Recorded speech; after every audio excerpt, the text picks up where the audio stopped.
TPCC ప్రక్షాళన కావచ్చు, cabinet కూర్పు కావచ్చు, ఎలాంటి నిర్ణయాలు జరగబోతున్నాయి, ఎవరెవరి పేర్లను పరిశీలించే అవకాశం ఉంది, ఒకసారి తెలుసుకునే ప్రయత్నం చేద్దాం.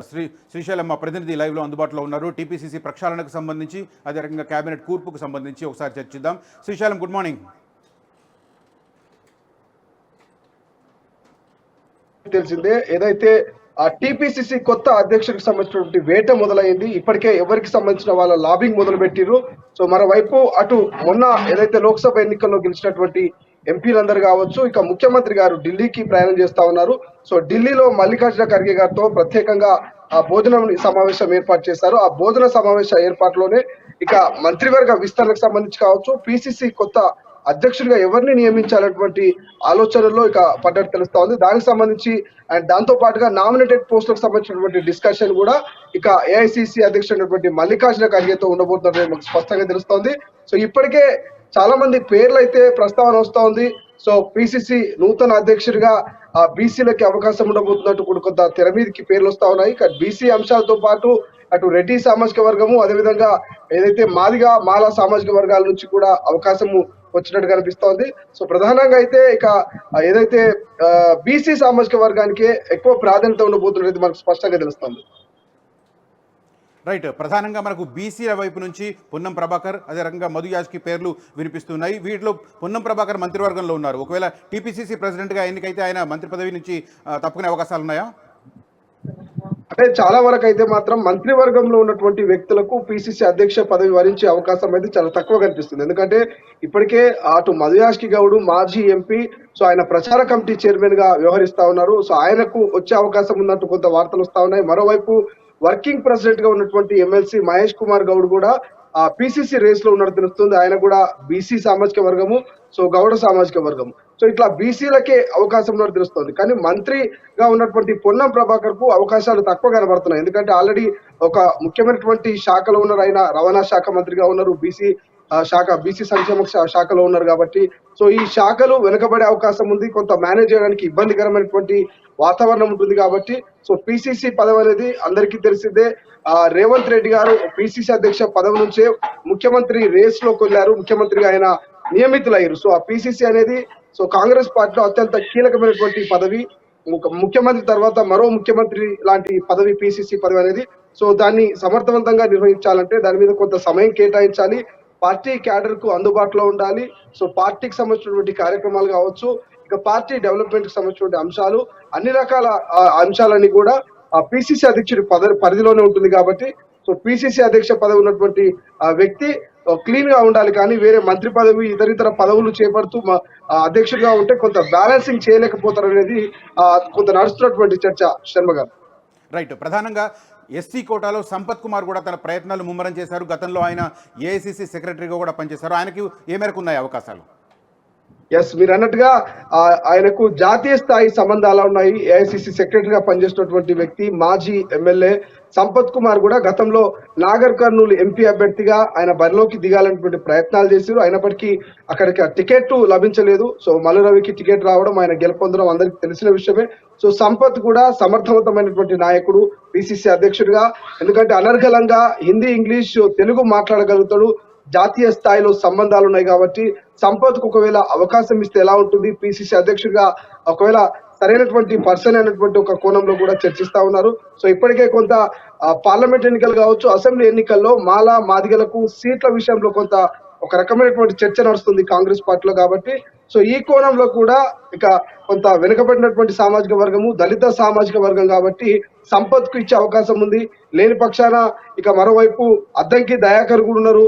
గతంలో ముఖ్యమంత్రి గారు అన్నారు, ముఖ్యమంత్రిలో సగభాగము అద్దంకి దయాకర్ అంటూ కామెంట్ చేశారు. కాబట్టి సో వెనుకబడినటువంటి మాదిగ సామాజిక వర్గాల నుంచి కూడా ఇటు అద్దంకి దయాకర్ కావచ్చు, సంపత్ కావచ్చు, ఇలా చాలా మంది నాయకులు తెర మీదకి వస్తున్నారు. మరోవైపు బీసీలలో కూడా మహేష్ కుమార్ గౌడ్, మధు యాజ్కి కాకుండా ఇంకొంతమంది అవకాశం ఇస్తే నేను కూడా పిసిసి అధ్యక్షుడిగా మరోమారు నా సత్తా చూపిస్తానంటూ కూడా వి హనుమంతరావు సీనియర్ నాయకులు ఆయన కూడా అవకాశం ఇస్తే నేను ఖచ్చితంగా వినియోగించుకుంటానంటూ ఆయన చెప్తున్నటువంటి తీరు. సో ఎవరికి అవకాశం ఇస్తారనేది కూడా తెలియని పరిస్థితి. ఎందుకంటే 4-5 రకాలుగా 4-5 కోణాలలో పిసిసి అధ్యక్షుడి ఎంపిక కనబడుతుంది. ఒకటి ఢిల్లీ పెద్దల నుంచి ఎవరి పేరు చెప్పబోతా ఉన్నారు, ఎవరు లాబింగ్ చేసుకోబోతా ఉన్నారు, ఎవరికి ఎక్కువగా పరిచయాలు ఉన్నాయన్నటువంటి ఒక కోణం అయితే, మరోటి సామాజిక వర్గ వారిగా న్యాయం చేయాలి. ఇప్పటికే రెడ్డి సామాజిక వర్గం నుంచి ముఖ్యమంత్రి రేవంత్ రెడ్డి గారు ముఖ్యమంత్రి హోదాలో ఉన్నారు కాబట్టి, మరోవైపు దళిత సామాజిక వర్గం నుంచి ఉప ముఖ్యమంత్రి బట్టి విక్రమార్క ఉన్నారు కాబట్టి, ఖచ్చితంగా బీసీలకు పిసిసి పదవి ఇస్తే బాగుంటుంది, ఒక బ్యాలెన్సింగ్ ఉంటుంది అనేటువంటి కోణంలో ఆలోచన ఉంది కాబట్టి, సో ఎవరి ల్యాబింగ్ వాళ్ళు చేస్తా ఉన్నారు, ఎవరి కోణంలో వాళ్ళైతే పిసిసి అధ్యక్ష పదవి కోసము వాళ్ళ ప్రయత్నాలు వాళ్ళు చేస్తా ఉన్నారు శర్మ. రైట్. ప్రధానంగా ఇంకొక కీలకమైన అంశం కనిపిస్తుంది క్యాబినెట్ విస్తరణకు సంబంధించి. క్యాబినెట్ విస్తరణకు సంబంధించి కూడా అధిష్టానంతో మాట్లాడడానికి రేవంత్ రెడ్డి ఢిల్లీ వెళ్ళినట్టుగా తెలుస్తుంది. ఎవరెవరికి దక్కే అవకాశం కనిపిస్తుంది? మిత్రపక్షానికి కూడా అంటే కోదండరాం కూడా అవకాశం దక్కే అవకాశం ఉంటుందని కూడా మనకు కొన్ని వార్తలు తెలుస్తున్న పరిస్థితి. మీ దృష్టిలో ఎవరెవరికి మంత్రి పదవి దక్కే అవకాశం కనిపిస్తుంది? ప్రధానంగా మనకిప్పుడు ముఖ్యమంత్రితో సహా 11 మంది మంత్రివర్గంలో ఉన్నారు కాబట్టి, ఈ 11 మందితో కాకుండా ఇంకా 6 మంది మంత్రివర్గంలో అవకాశం ఉంది. సో 6 మంది వీళ్ళే అంటూ అనేక రకాల పేర్లు సోషల్ మీడియాలో కొంత వైరల్ అవుతున్నాయి. మెయిన్ స్ట్రీమ్ కావచ్చు, ఇతర యూట్యూబ్ ఛానల్స్ లో కూడా మనం కొన్ని పేర్లు చూస్తా ఉన్నాం. మంత్రివర్గంలో అడుగు పెట్టేది వీళ్ళే అంటూ కూడా. ఇక నిజామాబాద్ నుంచి మదన్ మోహన్ కావచ్చు, లేకపోతే ఇబ్రహీంపట్నం నుంచి ఏదైతే మల్రెడ్డి రంగారెడ్డి కావచ్చు, అద్దంకి దయాకర్ కూడా ఆయన మంత్రివర్గంలో అడుగుపెట్టే అవకాశం ఉంది. మంత్రివర్గంలో చోటు ఇచ్చిన తర్వాత 6 నెలల తర్వాత మళ్ళీ ఆయనను ఎమ్మెల్సీగా నియమించే అవకాశం ఉందంటూ ఒక వార్త చక్కర్లు కొడుతుంది. మరోవైపు మీరు అన్నట్టుగా మైనార్టీ కోటాలో షబీర్ కావచ్చు, లేకపోతే ఫిరోజ్ ఖాన్ పేరు కూడా కొన్ని రోజులు తెర మీదకి వచ్చింది. ఇలా అంటే బీసీ, మైనార్టీ, రెడ్డి ఈ సామాజిక వర్గాల వైపు చూసినట్టయితే మాత్రం కొన్ని పేర్లు మనకు ప్రధానంగా వినిపిస్తా ఉన్నాయి. అందులో మీరు అన్నట్టు కోదండరామ్ గారి పేరు కూడా వినిపిస్తున్నది. మరోవైపు ఎమ్మెల్సీగా ఉన్నటువంటి బల్మూర్ వెంకట్ పేరు కూడా వినిపిస్తుంది. యువ నాయకుడు బల్మూర్ వెంకట్ కూడా మంత్రివర్గంలో అడుగు పెట్టబోతున్నటువంటి ప్రచారం నడుస్తున్నది. కానీ ఏదేమైనా కూడా సామాజిక వర్గాలుగా ఆ సామాజిక వర్గాలను బేస్ చేసుకునే మంత్రివర్గంలోకి చోటు దక్కే పరిస్థితి మనకు కనిపిస్తుంది. ఎందుకంటే బీసీ సామాజిక వర్గం నుంచి ఇటు షాద్నగర్ నియోజకవర్గానికి సంబంధించి ఎంబీసీకి సంబంధించినటువంటి నాయకులు వీర్లపల్లి శంకరు, సో ఒక చిన్న స్థాయి సామాజిక వర్గానికి చెందినటువంటి చాకలి రజక సామాజిక వర్గానికి చెందినటువంటి వ్యక్తి కాబట్టి వీలపల్లి శంకర్ కు అవకాశం ఉన్నట్టు తెలుస్తుంది బీసీ సామాజిక వర్గం నుంచి. ఇక రెడ్డి సామాజిక వర్గానికి విషయానికి వస్తే ఇంకొంతమంది పేర్లు, రాజగోపాల్ రెడ్డి పేరు తెర మీదకి వస్తుంది. ఎందుకంటే మన అందరం చూస్తున్నాం, భువనగిరి పార్లమెంట్ ఎన్నికల సమయంలో చామల కిరణ్ కుమార్ రెడ్డిని గెలిపించుకొని వస్తే మంత్రిగా అవకాశం ఇస్తామన్నటువంటి రీతిలో ముఖ్యమంత్రి రేవంత్ రెడ్డి గారు కూడా హామీ ఇచ్చారు.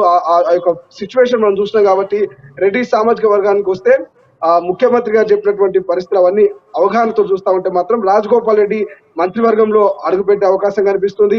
బీసీ సామాజిక వర్గం నుంచి వస్తే ఏదైతే షాద్నగర్ వీలపల్లి శంకర్ కావచ్చు, అటు ముదిరాజ్ సామాజిక వర్గానికి వస్తే ఇంతకు ముందు చూసినాం వాకిటి శ్రీహరికి సంబంధించి మక్తాలకు సంబంధించినటువంటి ఎమ్మెల్యేగా ఉన్నటువంటి వాకిటి శ్రీహరి కూడా మంత్రివర్గంలో అడుగుపెట్టే అవకాశం కనిపిస్తుంది. మైనార్టీ నుంచి అయితే మనకు షబీర్ కావచ్చు, లేకపోతే ఇతర పేర్లను కూడా పరిశీలిస్తున్నట్టు తెలుస్తోంది. సో ఇక ప్రధానంగా వినిపిస్తున్న పేర్లు ఇవి. దళిత సామాజిక వర్గం విషయానికి వస్తే ఇంకొంతమంది పేర్లు అయితే వినిపిస్తా ఉన్నాయి. వివేక్ వెంకటస్వామి కావచ్చు, ఇక ఇతరితర నాయకుల పేర్లు అయితే మనకు స్పష్టంగా కనిపిస్తా ఉన్నాయి. Right. Thank you Srisailam for updates.